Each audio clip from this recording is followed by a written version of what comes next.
didn't understand what was going on half the time, but I loved every word of it. Hey guys, real quick before we get started, I just want to say thank you for all the support recently. It means the world. Check the links below to become a member, join the Patreon, or join our free community Discord. Also, don't forget to like, subscribe, and comment to let me know your thoughts on Alan Wake 2, this review, and more. Thanks for watching. Before we get into the bulk of this review, I'm going to make it simple. Buy Alan Wake 2. I don't care who you are, where you are, or what you like. Alan Wake 2 is a monumental achievement in the medium of video games and should be experienced and appreciated by all who have an affinity for this art form. The things this game does are so above and beyond anything else I've had the pleasure of experiencing in a video game before, and I want everyone to buy this game so that Remedy can go on creating unique experiences like this in perpetuity. Even if survival horror isn't usually your jam, I really feel there's enough good things in the narrative and world of this game that you will still appreciate Alan Wake 2 for what it is. The rest of this review will be spoiler-free until the spoiler section, so if you want to hear me yap about why this game is so good, please listen away. When I booted up Alan Wake 2 for the first time, I wasn't sure what to expect. After all, I'd never played the first game from 2010, and in fact, I'd never played any game developed by Remedy up to this point. Though, that's not to say I didn't know their legacy. Remedy Entertainment first came to fame with the Max Payne series on the PS2. The Max Payne games were renowned for the top-of-the-line fusion of storytelling and gameplay that pushed the industry forward.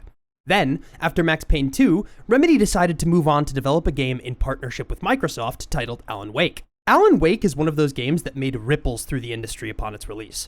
Some people loved it, some people hated it. But no one could deny the originality of concept and execution brought by Remedy. The game is about a writer named Alan Wake who is searching for his lost wife in the fictional Pacific Northwestern town of Bright Falls. While a man searching for his wife isn't a new concept, very few video games up to that point tackled such small-scale personal themes. However, despite the personal story, there's plenty of highbrow narrative elements and monster fighting to experience in Alan Wake if that's your jam. After Alan Wake and its DLC American Nightmare were out the door, Remedy started working on their next game, and, as Remedy does, they were trying to find a way to reinvent themselves as a studio. Their next game, Quantum Break, was announced in 2013 and was revealed to have a heavy live-action component to it. Remedy had dabbled with live-action things before, but it was with Quantum Break that it became a big focus. The game was structured in a way that had the player play a chunk of gameplay and then watch an episode of television that interacted with and fed into the content they had just played. While it was a very novel idea to resurrect FMV cutscenes from the 90s into a new, modern setting and underpin it with a strong narrative, reactions to this approach were mixed. When Quantum Break finally released in 2016, critics were split. While some praised this daunting approach to game design from Remedy, others were less convinced. The biggest detractors were mostly upset with the disjointed delivery of the plot and argued that the live action brought more tedium to the experience than it justified with its narrative enhancements. Still, yet again, Remedy was praised across the board for their originality and approach to narrative storytelling in the medium of video games, even if it didn't work as well as some fans would have liked. Remedy's last game before Alan Wake 2 was called Control and was released in 2019. To my understanding, Control was when Remedy established a lot of things that would become major staples of their style. Control was also when Remedy laid the foundation for a connected universe within their games. Control is centered around a government agency called the Federal Bureau of Control, or FBC. The FBC deals with things called altered world events, which are basically supernatural occurrences within the world. In one of Control's DLCs, it is revealed that the events of Alan Wake are a known altered world event to the FBC, meaning Alan Wake and Control take place within the same universe. All of the things I've discussed so far are things I've learned from doing research both before and after playing Alan Wake 2, and I am far from an expert on these things as I haven't played any of those games aside from Alan Wake 2. The reason I'm establishing this fundamental knowledge of Remedy games is because I think it's important to know where Remedy came from to understand how we ended up with a masterpiece like Alan Wake 2. I started this review by saying I didn't know what to expect when I first launched Alan Wake 2, and it's because I didn't. Though I did research on Remedy's past to get myself on the best footing to play and understand the game, I still didn't know what to expect. I'd only seen the demonstration from Summer Game Fest and then went radio silent on the game. I was already sold. The presentation given at the announcement was everything I needed to know to get me excited. I love detective stories, I love the Pacific Northwest as a setting, and the game looked stunning thanks to new tech provided by the improved Northlight engine. But nothing could have prepared me for what the next 20 hours had in store for me. Throughout my playthrough of Alan Wake 2, I tensed up, I laughed, I cried tears of joy and sadness, and I screamed so loud in terror that my roommates were genuinely concerned with my well-being. This game is a one-of-a-kind multimedia experience that moves the medium of video games forward in a way that I don't think will be truly appreciated until we are 10 to 15 years removed from it. Only time will tell, but I know that if I was working in game development, particularly on the narrative design side of things, this game would be so awe-inducing and mesmerizing that I would be chasing the high of crafting something half as good as what Remedy has done here. This game is that good. Through excellent world building, a complex narrative structure, satisfying and rewarding exploration, and survival horror frights that will last me a lifetime, Alan Wake 2 has changed the way I look at video games and what's possible within the medium. Alan Wake 2 is a slow burn. The game starts off by putting you into the shoes of FBI agent Saga Anderson, who has been assigned, along with her partner Alex Casey, to investigate a strange series of ritualistic murders going on in the town of Bright Falls, Washington. I don't want to speak too much more about this side of the story right now out of fear of saying too much. I really don't want to take away even the smallest of reveals from those who haven't played the game yet. However, this is only one side of the narrative of Alan Wake 2. The other side revolves around the title character himself. The structure of the game is set up around two parallel stories, the story of Saga and the story of Alan. Alan's story picks up after the events of Alan Wake and its DLC American Nightmare. Alan is trapped in an alternate reality he calls the Dark Place. Alan has been trapped in the Dark Place, hopelessly searching for a way out for over 10 years, while the rest of the world just assumes he is dead. The Dark Place in Alan Wake 2 is set up as a neo-noir version of New York City and serves as a sort of hub for the separate yet cohesive locations that Alan will visit throughout his portion of the campaign. Alan's primary goal is to get out of the Dark Place because he is being chased around by a demonic creature named Mr. Scratch, who wants to use Alan's writing to escape the Dark Place and take over the world. Mr. Scratch, in my view, serves as an allegory for corporatism and what it does to artists and the philosophical pursuit of art. If this plot sounds confusing, that's because it is. A lot of the fun of Alan Wake 2 comes from being lost. The main characters are just as lost and confused by these concepts as the player is, and thus serve as an excellent window into this narrative. The beauty of the narrative of Alan Wake 2 isn't just the story itself, though. It's how it's structured. The structure of Alan Wake 2 is very engaging. The game makes you play the beginning of Saga's story first before transitioning to the beginning of Alan's. This is in an effort to set the player up on even footing to understand the rest of what the narrative has to offer. After playing the introduction to both of their campaigns, the game gives the player the freedom to switch between them at will. This is such a smart design for a game and for keeping the player invested that I can't even begin to describe it. If you're ever stuck or bored with Saga's campaign, just switch to Alan's, and vice versa. This allows the player the ability to experience the narrative in whichever order they would like. This is such a headache from a narrative design perspective, especially when both campaigns play into each other in such an integral way, that the narrative team over at Remedy deserves a massive round of applause. It's truly unreal, and there's a reason we've never seen two playable characters handled like this before. It's really fucking hard to do. From a writing perspective, you must write your narrative to be clear enough to convey necessary information, but vague enough to not give away elements of the other campaign in case the player hasn't played the other character's section yet, while also providing enough context to further the story and character arcs in meaningful ways. Doing this is a nigh impossible task, yet Remedy has executed it with such seeming ease that most players probably won't even appreciate the work that goes into structuring a narrative this way. This narrative structure is also something that just simply couldn't be done in any other medium. Many video games receive accolades and writing commendations when they're cinematic. While this approach to storytelling in video games is respectable, I've always taken issue with it. I think when games can really achieve that cinematic feeling, it's something to behold. The Last of Us comes to mind when thinking of games that really nail that feeling. A lot of times, though, it feels a bit lackluster. I felt it with all 3 Spider-Man games. I felt it a bit with the God of War reboot as well. I don't say this to knock the rating of those games either. Those games are brilliantly written and structured in their own way, and achieving that cinematic quality is no easy task. But I've always wondered why most AAA games don't experiment more with storytelling methods that can only be done in an interactive medium. Most games that truly push the boundaries of what's possible in an interactive narrative are found in the indie space. Games like Gone Home, Papers, Please, and Return of the Obra Dinn. The reason for this is simple: risk. Many AAA studios working with AAA budgets don't have the freedom to take a big swing on something risky. I understand this, and I can't imagine the pressure that some of these studios are under with crunch, deadlines, backlash, and more, but it's always made me sad that more games with top-of-the-line tech, talent, and budgets don't really try to push the boundaries of what's possible. That's what makes Remedy Entertainment and the existence of Alan Wake 2 in an industry overrun with lazy writing, microtransactions, and battle passes such a unicorn. Alan Wake 2 is the first big-budget AAA game that has a narrative that I don't think would work in any other medium. I genuinely believe that adapting Alan Wake 2 to another medium would be an impossible task without making severe sacrifices to what makes the narrative so strong to begin with. It pains me that I can't tell you more about it, but you really need to experience it for yourself. Something I can tell you more about is the gameplay. While the gameplay probably isn't the primary reason you're playing Alan Wake 2, I'm happy to report that I think it's up there with the best playing games in the genre. Alan Wake 2 is first and foremost a survival horror game, so don't expect to be rushing into combat encounters guns a-blazing. In fact, in the first 3 hours of the game, there's only 4 to 5 combat encounters.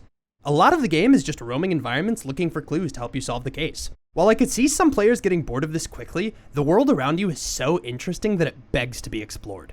There are various puzzles around the environments that each give you slight upgrades to your stats and gear upon completion. There are also tons of resource stashes that have a puzzle that coincides with them that made me feel so fucking smart. Oh my god. The solution to these puzzles requires some problem solving, but the solution is always nearby. You just have to look for it. I can't overstate how much I loved the puzzle design in this game. They were always challenging enough to be satisfying, but not too challenging that I got annoyed. However, these types of puzzles are only seen in Saga's campaign. Alan's campaign is a bit less creative. In order to level up Alan, you must search for these things called words of power, that are just giant circles of words painted on a wall. Throughout the environments, there are little arrows that guide you towards them, sort of like a breadcrumb trail. While not outright bad, these are far less fun to track down than the puzzles in Saga's campaign, and I found myself not caring very much about searching for them by the end of Alan's. Especially since very few of the upgrades you get from them are actually meaningful. It's really not that much of an issue, but in a game as close to flawless as Alan Wake 2 is, a progression system like this sticks out like a sore thumb. It kind of felt like gamification of an experience that really didn't need it. Another element of the gameplay I'd be remiss not to mention is the Mind Place in the Writer's Room. Let's start with the Mind Place. The Mind Place serves as a place for Saga to go to piece together clues, profile witnesses, review evidence, and get an escape from the chaos of Bright Falls. The Mind Place is also an integral part of the gameplay loop, as Saga must frequently piece together strands of evidence before progressing the story. This loop was very fun for the most part, and actually went a long way in making me feel like a detective. The only time I didn't like this element of the game was when I had to piece together the clues in my head prior to going to the Mind Place, but I was blocked off from progressing the story before laying it out in the Mind Place the way the game wanted me to. Again, I'm grasping at straws with my criticisms here, but if they ever revisit this concept in the future, I'd like to see a bit more non-linearity and player freedom in regards to deducing and piecing together clues of the case. The Writer's Room, on the other hand, functions differently and far more interestingly. Alan's story revolves around him writing a novel to try and escape the Dark Place. In order to write this novel, he must find inspiration through locations in the Dark Place, but he must work within the confines of plot elements that are given to him by the Dark Place. Put simply, Alan is exploring the Dark Place to find inspiration to write a novel that will get him out. While exploring various locations, Alan will stumble upon locations and plot elements that he feels will be helpful in developing a story. Whenever Alan is in a location, he has the ability to enter the writer's room and add a plot element to said location.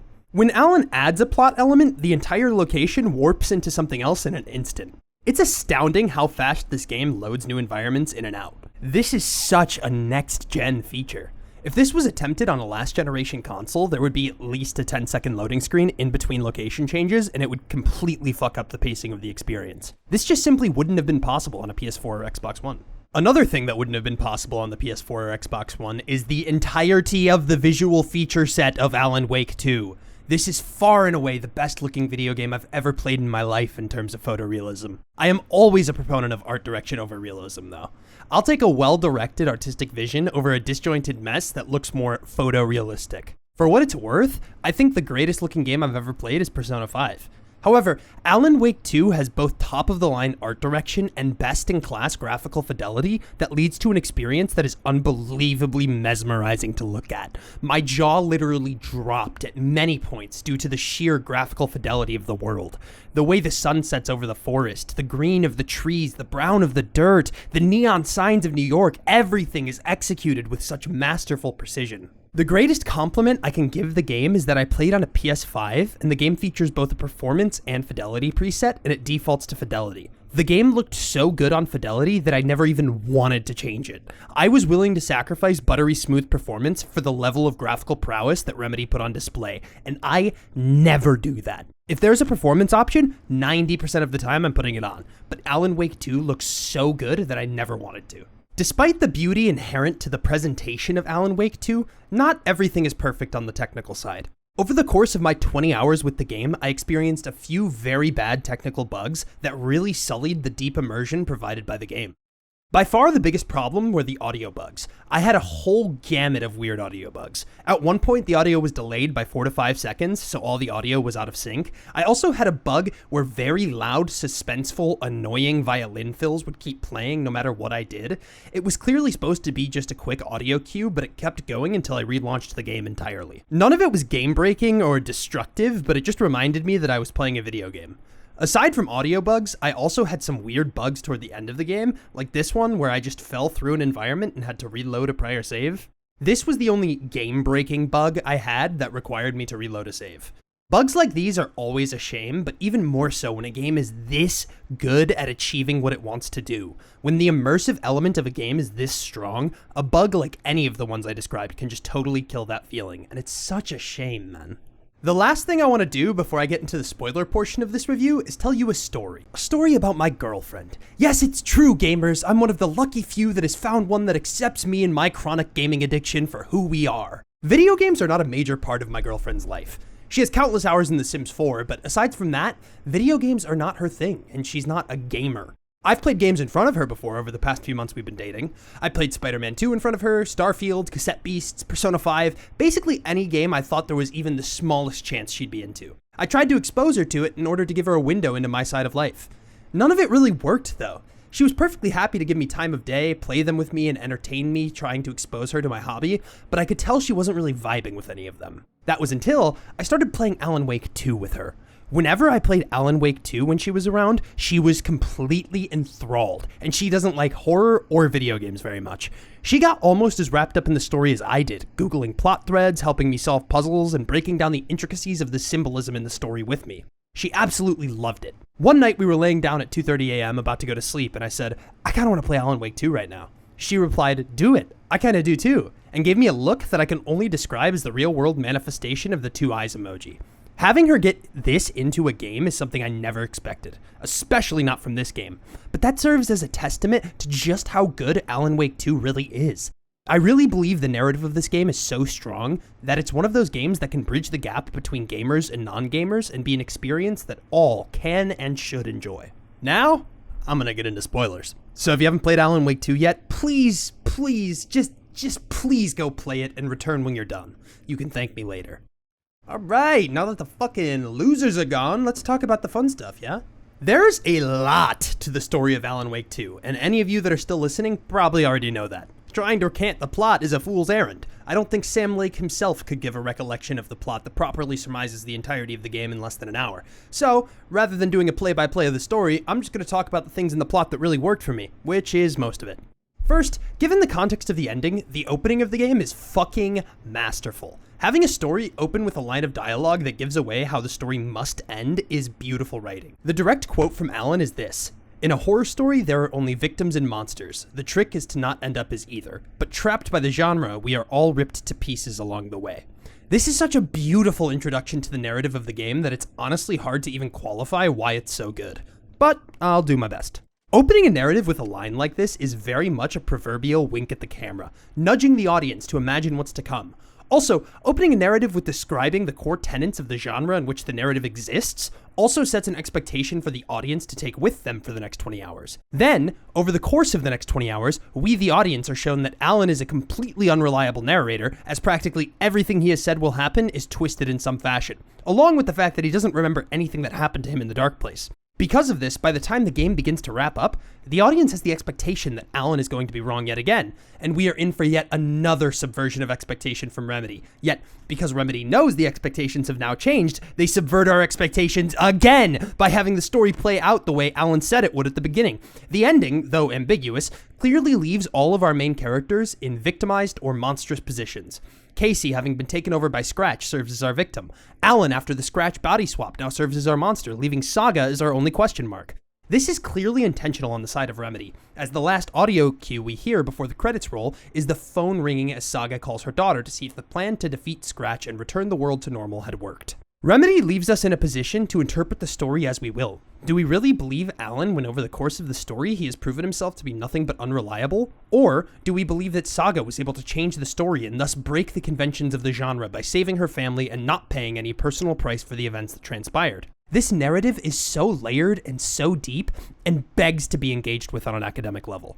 There has never been a narrative this complex, allegorical, and witty in a video game ever, at least not one that I'm aware of. And I've been playing video games extensively for 15 years. From the first moment to the last, Alan Wake 2 spends the entirety of its runtime justifying its existence as a multifaceted, multimedia narrative experience that will be talked about for years to come. Another thing I loved about the game that I couldn't get into without spoilers is Initiation 4. Initiation 4! Initiation 4! Initiation 4!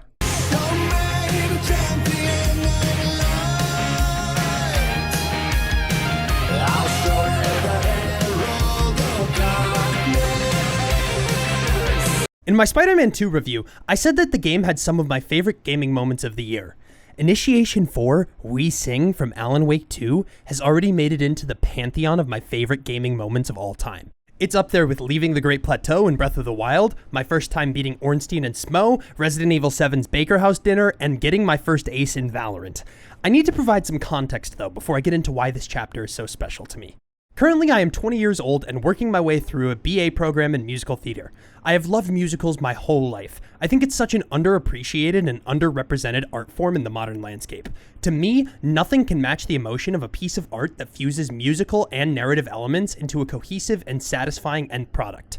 I have long lamented the fact that no video game has ever attempted to do a musical. Sure, there's rhythm games, and earlier this year we had Stray Gods, and all of that is fine and really cool in its own right, and I don't want to detract from how awesome those experiences can be. But even Stray Gods, which takes heavy influence from modern and classic Broadway music, still feels like an imitation of what's happening in other mediums, as opposed to something that takes the concept of musical theater and reinvents what it means for an interactive experience. Initiation 4, We Sing, and Alan Wake 2 does that. When I first loaded into Initiation 4, I expected another slightly spooky, art house style, live-action interview that maybe revealed a bit more about the mysterious Mr. Door and gave us a bit more understanding about the dark place and what it is. And, in typical Remedy fashion, I could not have been more wrong. Remedy knows that this is what the player expects to happen here, and instead decides to tell us to fuck off and just enjoy the ride. During this section, we get virtually no plot development or more understanding of what exactly the Dark Place is. Instead, Remedy decides to take our expectations and throw them out the window and takes a step back to get us even more invested into the character of Alan Wake and his journey. What happens next is 15 straight minutes of a musical theater major's wet dream. The song Herald of Darkness by the Old Gods of Asgard begins to play, and we are thrust into multimedia insanity. The song essentially serves as a backstory for Alan Wake for anyone who hadn't played the first game. It also delves into what Alan wants to do in the Dark Place and how he intends to use the clicker to save himself, his wife, and the entire world. On top of the music, there's also full-scale choreography, but it's not very good. It almost feels like if Bo Burnham did a cover of the Peacemaker intro dance. It's wacky, wild, and everything I love about musicals. When I first played through this section, I genuinely cried tears of joy. I could not believe what was happening in front of my eyes. The fact that a video game managed to incorporate all of these things I love about all of these different mediums into a way that furthered the development of the already astoundingly impressive narrative is nothing short of magical. Initiation 4 made me laugh, it made me cry, it made me scared, it made me happy. That's what great art does. It runs you through the gamut of emotions before pulling the rug out from under you, subverting your expectations and making you feel them all over again, but in a new context. Alan Wake 2 is art with a capital A. It's one of those rare AAA games that truly justifies its existence beyond corporate greed and pleasing C-suite executives. In fact, I can't imagine one single C-suite executive at Epic, the game's publisher, was happy with the final product Remedy delivered. It's weird, it's scary, it's funny, it's finish. Most importantly though, it's art. It's as much art as a piece of literature. In his review of Alan Wake 2, SkillUp said that Alan Wake 2 is a text and really begs to be engaged with on that level. I couldn't agree more. I can't imagine a world where Alan Wake 2 won't be taught in narrative design, screenwriting, and video game studies classes across the world. It's truly that good. I have never been so utterly blown away and surprised by the narrative of a video game, and my mind is invigorated just imagining the works of art that this game will inspire. Calling it a video game almost feels disrespectful given the current landscape of writing in the medium. Take Spider-Man 2 for instance, a game that has a very serviceable and fun narrative. Comparing the narrative of that game to the one seen in Alan Wake 2 is like comparing Percy Jackson and the Olympians to the Odyssey. Both are enjoyable in their own right, but one is clearly the superior piece of artistic expression. Alan Wake 2 has set a new bar for narrative storytelling in an interactive experience, and despite its small issues, it is still a masterpiece. I'm going to give it a 4 out of 4. Thank you so much for watching. Honestly, I fucking loved Alan Wake 2. Don't forget, if you want to input on future videos on the channel, just go subscribe to my Patreon or my YouTube membership. All of that's available down there. And let me know what you thought of Alan Wake 2 in the comments down below. Any support you can give really means the world. Drop a like, leave a comment, subscribe, anything. Seriously appreciate it. New video coming next Friday. Like a Dragon Gaiden. Get ready. Love you guys. Thanks for being here. See you next time.